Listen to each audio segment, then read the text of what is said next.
Hello good morning दोस्तों, स्वागत है आपका आज के मुख्य समाचारों की वीडियो में। जी हां दोस्तों, आपको यहां पर देखने को मिलेंगी सुबह से लेकर शाम तक की तमाम बड़ी खबरें, मुख्य समाचार, ब्रेकिंग न्यूज अपडेट्स के रूप में। तो दोस्तों आप सभी लोगों से रिक्वेस्ट है कि इस वीडियो को ज़्यादा से ज़्यादा लाइक और शेयर करें। तो दोस्तों सीधे चलते हैं आज की पहली बड़ी खबर की ओर। एम्स में होगा इस महामारी वैक्सीन का सबसे बड़ा ह्यूमन ट्रायल। जी हाँ दोस्तों, ICMR और भारत बायोटेक मिलकर इस महामारी के लिए जो वैक्सीन बना रहे हैं उसके ह्यूमन ट्रायल शुरू हो चुके हैं। भारत बायोटेक के मुताबिक 375 वॉलंटियर्स पर ह्यूमन ट्रायल किए जाएंगे। यह ट्रायल कुल 3 चरणों में होंगे और पहले चरण की शुरुआत हो चुकी है। दोस्तों एम्स समेत भारत के 12 संस्थान इस ह्यूमन ट्रायल में हिस्सा ले रहे हैं। एम्स पटना में 10 वॉलंटियर्स को यह वैक्सीन दी गई है और अभी तक किसी भी वॉलंटियर में कोई साइड इफेक्ट होने की जानकारी नहीं है। यह खबर वैज्ञानिकों का हौसला बढ़ा रही है। दोस्तों एम्स पटना के बाद PGI अस्पताल रोहतक में भी 3 वॉलंटियर्स को वैक्सीन दी गई और सभी ठीक हैं। कल हरियाणा के स्वास्थ्य मंत्री अनिल विज ने ट्वीट करके यह जानकारी दी थी। यानी कि दोस्तों जल्दी भारत देश में इस महामारी के लिए एंटीडोट तैयार कर लिया जाएगा। यह भारत के लिए एक बहुत ही गौरवपूर्ण और खुशी की बात है। इसके बाद में दोस्तों रुक करते हैं अगली बड़ी खबर का। अयोध्या में 3 या फिर 5 अगस्त से शुरू होगा राम मंदिर का निर्माण। प्रधानमंत्री मोदी करेंगे भूमि पूजन की तारीख का निर्णय भी।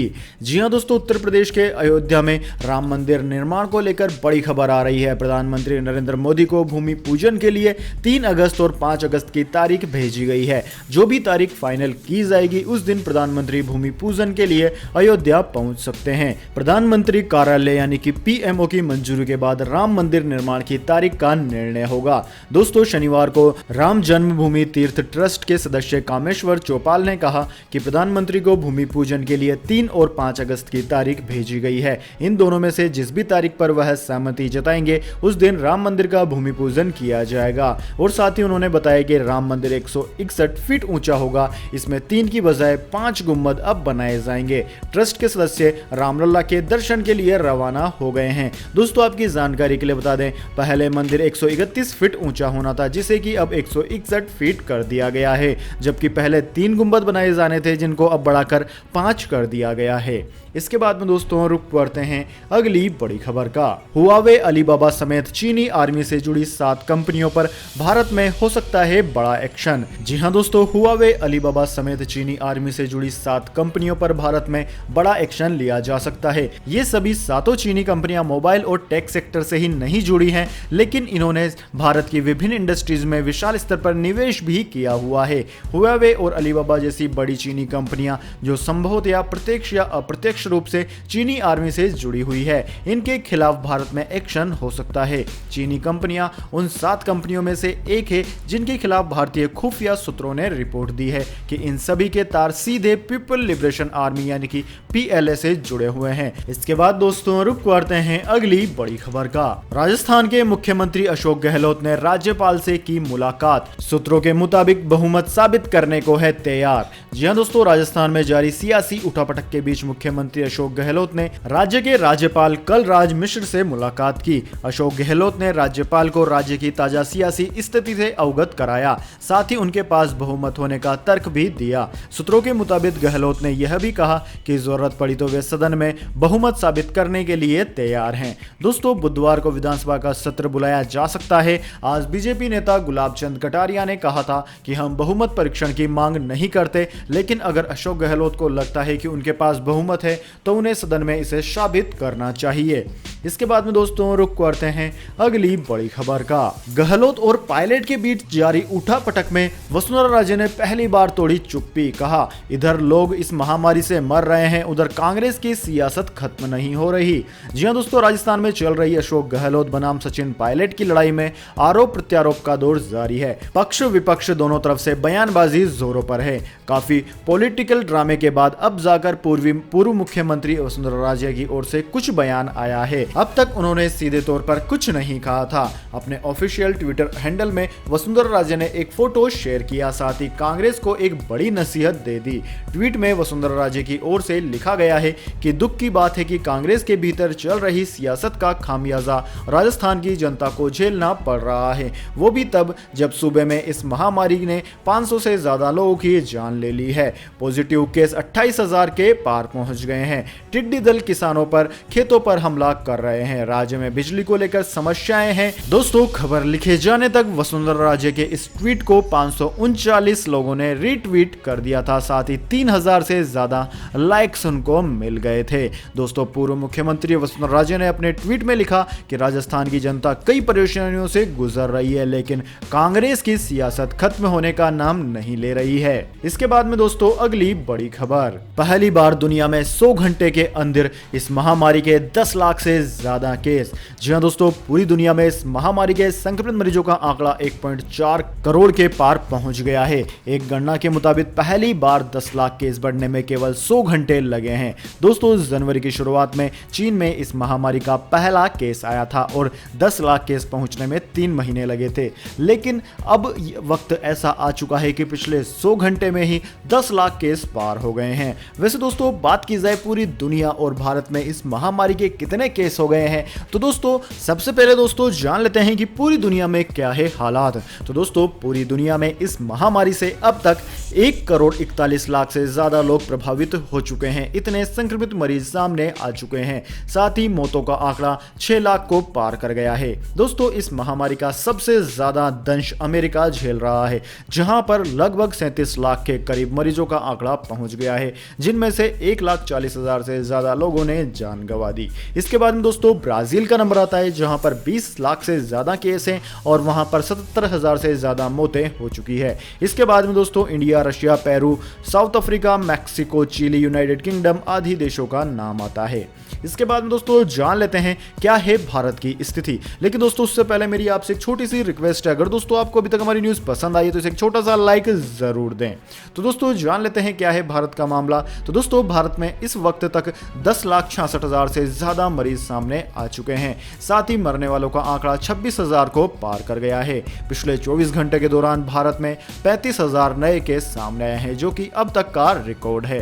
भारत में महाराष्ट्र सबसे ज्यादा प्रभावित राज्य है, जहां पर 3 लाख से ज्यादा मरीजों की संख्या है। इसके बाद में तमिलनाडु, जहां पर 1,65,000 से ज्यादा मरीज हैं। उसके बाद में दिल्ली, जहां पर 1,21,000 से ज्यादा केस है। इन 3 राज्यों के बाद में कर्नाटक, गुजरात, उत्तर प्रदेश, आंध्र प्रदेश, तेलंगाना, वेस्ट बंगाल, राजस्थान, बिहार, हरियाणा आदि राज्यों का नंबर आता है। इसके बाद दोस्तों रुक करते हैं अगली बड़ी खबर का। अब साइकिल से पटरी पर लौटेगी अर्थव्यवस्था, मार्केट में खत्म हुआ स्टॉक। जी हां दोस्तों, भारत में अनलॉक के चलते एक तरफ जिंदगी पटरी पर आ रही है तो दूसरी तरफ साइकिल की डिमांड बढ़ रही है। इस महामारी के डर से लोग पब्लिक ट्रांसपोर्ट के इस्तेमाल से बच रहे हैं, जिससे साइकिल की डिमांड काफी बढ़ गई है। शहरी विकास मंत्रालय ने भी साइकिल फॉर चेंज मुहिम शुरुआत कर दी है, जिसके चलते शहरों में साइकिलिंग के लिए खास ट्रैक बनाए जाएंगे। देश धीरे धीरे अनलॉक की तरफ बढ़ रहा है, लेकिन पब्लिक ट्रांसपोर्ट अभी भी पूरी तरह से नहीं खोले गए हैं। इस महामारी के चलते हमारे जीवन में कई बड़े बदलाव आए हैं और उन्हीं में से एक बदलाव है कि शहरों की सड़कों पर साइकिलें वापस लौट आई है।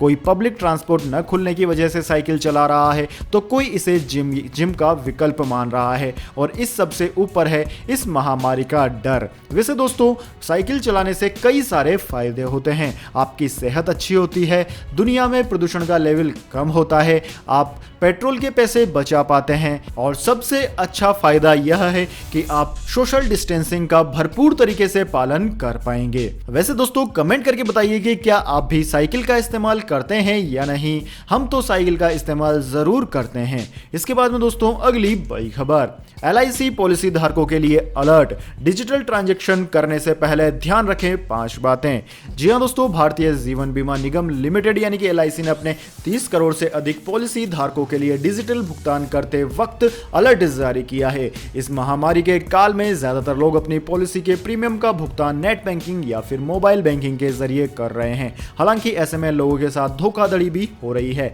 इसलिए LIC ने पॉलिसी धारकों को सचेत किया है और कुछ बिंदुओं पर ध्यान देने के लिए कहा है। LIC ने कहा है कि कभी भी कैश से न करें भुगतान। जी हाँ दोस्तों, अगर आप कहीं भी अपने कैश से LIC का भुगतान करने की सोच रहे हैं तो आप ऐसा ना करें। हो सकता है कोई आपको बेवकूफ बनाकर आपके पैसे हड़प ले। इसके अलावा उन्होंने कहा है कि पॉलिसी के रिन्यूअल के वक्त प्रीमियम रसीद को डाक द्वारा उस पते पर भेजा जाता है जो कि पॉलिसी में दर्ज हो, इसलिए हमेशा रिकॉर्ड सही पता दर्ज करवाएं। आप इसे 2 बार जरूर जांच करें। अगर किसी पॉलिसी धारक को रिन्यूअल की प्रीमियम रसीद नहीं मिलती है तो फिर आपको अपनी शाखा से प्रीमियम भुगतान का सर्टिफिकेट मिल जाएगा। हालांकि किसी भी सूरत में डुप्लीकेट प्रीमियम रसीद जारी नहीं की जाएगी। दोस्तों, ऑनलाइन भुगतान के पहुंचने में हो सकती है देरी, इस वजह से ध्यान रखिए कि आपका जो भी आपने नेट बैंकिंग का इस्तेमाल किया है वह बिल्कुल एकदम करेक्ट हो, उसमें किसी भी तरह की कोई झोलमेल ना हो और ना ही किसी से आप OTP लेकर या फिर OTP देकर किसी से ऐसा कार्य करवाएं। इससे आपके साथ धोखाधड़ी हो सकती है। दोस्तों, LIC ने भुगतान के लिए चुनिंदा निजी बैंकों के अलावा कई डिजिटल सर्विस प्रोवाइडर के साथ साझेदारी कर रखी है। इनमें HDFC bank, ICICI bank, Biljunction.com, times of money आदि प्रमुख हैं। इसके बाद में दोस्तों रुक करते हैं अगली बड़ी खबर का। बाबा रामदेव की पतंजलि को लगा झटका। मद्रास हाईकोर्ट ने कोरोनिल ट्रेडमार्क के इस्तेमाल पर लगा दी रोक। जी हां दोस्तों, बाबा रामदेव की पतंजलि आयुर्वेद की दवा कोरोनिल को मद्रास हाईकोर्ट से बड़ा झटका लगा है। कोर्ट ने इस महामारी के उपचार के लिए पेश की गई कोरोनिल दवा के ट्रेडमार्क के इस्तेमाल पर रोक लगा दी है। जस्टिस VC कार्तिकेयन ने चेन्नई की कंपनी अरुद्रा इंजीनियरिंग लिमिटेड की याचिका पर 30 जुलाई तक के लिए रोक लगा दी है। दोस्तों, आपकी जानकारी के लिए बता दें, अरुद्रा इंजीनियरिंग लिमिटेड ने दावा किया है कि सन 1993 से उसके पास कोरोनिल ट्रेडमार्क है। दोस्तों, आपकी जानकारी के लिए बता दें कि पतंजलि की ओर से कोरोनिल पेश किए जाने के बाद आयुष मंत्रालय ने 1 जुलाई को कहा था कि कंपनी इम्यूनिटी बूस्टर के रूप में यह दवा बेच सकती है। इसकी बिक्री इस महामारी के इलाज की दवा के तौर पर नहीं की जानी चाहिए। इसके बाद में दोस्तों अगली बड़ी खबर। भारतीय रेलवे ने फिर दिया झटका। बौखलाए चीन ने ठेका रद्द करने पर भारतीय रेलवे के खिलाफ कर दिया मुकदमा। जी हां दोस्तों, लद्दाख की गलवान घाटी में चीनी सैनिकों के साथ हिंसा के दौरान 20 भारतीय सैनिकों के शहीद होने के बाद भारत ने चीन को कई झटके दिए हैं। इसी क्रम में भारतीय रेलवे ने ईस्टर्न डेडिकेटेड फ्रेट कॉरिडोर के सिग्नल और दूरसंचार कार्य के लिए एक चीनी कंपनी को ठेका दिया था, उसे अब रद्द कर दिया है। भारतीय रेलवे ने कहा है कि काम की धीमी रफ्तार के कारण ठेका रद्द किया जा रहा है। इसके बाद बौखलाए चीन ने भारतीय रेलवे पर दिल्ली हाई कोर्ट में मुकदमा दायर कर दिया। इसके बाद में दोस्तों रुक करते हैं अगली बड़ी खबर का। मौसम समाचार, मानसून अपडेट। दिल्ली NCR में आज से शुरू होगा बारिश का दौर, मौसम वैज्ञानिकों ने जताई है उम्मीद। जी हां दोस्तों, आज से दिल्ली, हरियाणा, पंजाब समेत देश के कई राज्यों पर मानसून की तेज बारिश शुरू होने का अनुमान है। उम्मीद है कि इस दौरान उन भागों में भी वर्षा देखने को मिलेगी जहां पर अब तक मानसून की बेरुखी बरकरार है। उत्तरी राजस्थान, पश्चिमी उत्तर प्रदेश, हरियाणा, पंजाब, दिल्ली NCR समेत उत्तर भारत की पर्वतीय इलाकों में भी अच्छी बारिश होने की संभावना है। मध्य प्रदेश, हरियाणा, गुजरात और बिहार को भी मानसून अच्छे से भिगोएगा। दोस्तों, इंडियन मेट्रोलॉजी डिपार्टमेंट के अनुसार ओडिशा से लेकर गुजरात तक मध्य भारत में 5 दिन में बारिश की गतिविधियां बढ़ेगी। उत्तर भारत में भी बारिश में आगे सुधार होने की उम्मीद है। दिल्ली, चंडीगढ़ और हरियाणा में मानसून के दौरान अब तक सामान्य बारिश हुई है, लेकिन अब वक्त बदलने वाला है और भारी बारिश का वक्त आ गया है। इसके बाद में दोस्तों रुक करते हैं अगली बड़ी खबर का। तेल कंपनियों ने फिर की डीजल की कीमतों में बढ़ोतरी, जान लीजिए नई कीमतें। जी हां दोस्तों, तेल कंपनियों ने एक बार फिर से शनिवार को डीजल की कीमतों में इजाफा कर दिया। हालांकि पेट्रोल की कीमतों में किसी तरह की बढ़ोतरी नहीं की गई है। दोस्तों, बात की जाए राष्ट्रीय राजधानी दिल्ली में 1 लीटर डीजल और पेट्रोल की कीमतों की, तो दोस्तों डीजल की कीमत दिल्ली में 81 रुपए 52 पैसे प्रति लीटर है, जबकि पेट्रोल की कीमत 80 रुपए 43 पैसे प्रति लीटर है। दोस्तों, आपकी इस जानकारी के लिए बता दें, डीजल के दाम लगातार बढ़ते जा रहे हैं और इतिहास में ऐसा पहली बार हुआ है जब पेट्रोल से महंगा डीजल बिक रहा है। इसके बाद में दोस्तों अगली बड़ी खबर। गोल्ड सिल्वर प्राइस टुडे लगातार दूसरे दिन सोने की कीमतों में आई बड़ी गिरावट। जी हां दोस्तों, अमेरिकी डॉलर में आई गिरावट की वजह से घरेलू बाजार में सोना खरीदना सस्ता हो गया है। दोस्तों आज दिल्ली के सराफा बाजार में सोने के दाम लुढ़क गए। इस दौरान कीमतों में 271 रुपए प्रति 10 ग्राम की बड़ी गिरावट आई। वहीं चांदी पर 1 किलोग्राम पर 512 रुपए तक की कमी दर्ज की गई है। दोस्तों बात की जाए 10 ग्राम सोने की कीमत की, तो 10 ग्राम सोने की कीमत 50,000 से नीचे लुढ़क कर 49,729 रुपए प्रति 10 ग्राम पर आ गई है। वहीं दोस्तों चांदी की बात की जाए तो चांदी की कीमत 512 रुपए घटकर 53,382 रुपए प्रति किलोग्राम पर आ गई है। इसके बाद में दोस्तों रुक करते हैं अगली बड़ी खबर का। हिंद महासागर में भारतीय सेना का युद्ध अभ्यास, चीन को जवाब देने की है तैयारी। जी हां दोस्तों, हिंद महासागर में चीन को जवाब देने के लिए भारतीय सेना पूरी तरह से तैयार है। आज भारतीय नौसेना ने हिंद महासागर में युद्ध अभ्यास किया। सेना ने अंडमान निकोबार द्वीप समूह में युद्ध अभ्यास किया, जिनमें लड़ाकू विमान युद्धपोत शामिल हुए। कल भी लद्दाख में थल सेना और वायुसेना ने अपना पराक्रम दिखाया था। इसके बाद में दोस्तों रुक करते हैं अगली बड़ी खबर का। अमेरिका में काम करने वाले भारतीयों को मिली बड़ी राहत, वीजा नियमों में मिल गई है छूट। जी हां दोस्तों, अमेरिका में रह रहे भारतीयों के लिए बड़ी खबर आई है। अमेरिका की ट्रंप सरकार ने राहत देते हुए वीजा नियमों में कुछ ढील दी है। नए नियमों के मुताबिक ऐसे लोगों को लॉकडाउन के दौरान दूसरे देशों में रह गए उनके माता पिता या फिर पति पत्नी अमेरिका में है तो उन्हें अमेरिकी यात्रा की इजाजत दे दी गई है। ये ऐसे लोगों के लिए काम किया गया है जो दूसरों पर आश्रित हैं। अमेरिकी सरकार के एक एजेंसी की तरफ से जारी बयान में यह जानकारी दी गई है। यानी कि दोस्तों अमेरिका में अभी तक कंप्लीट लॉकडाउन था। अगर किसी के माता पिता दूसरे शहर में है, बच्चे दूसरे शहर में, तो वे आपस में नहीं मिल पा रहे थे। ऐसे में अब अमेरिका सरकार ने यह नियम बदल दिया है और आश्रित लोगों को ट्रेवल करने की इजाजत दे दी है।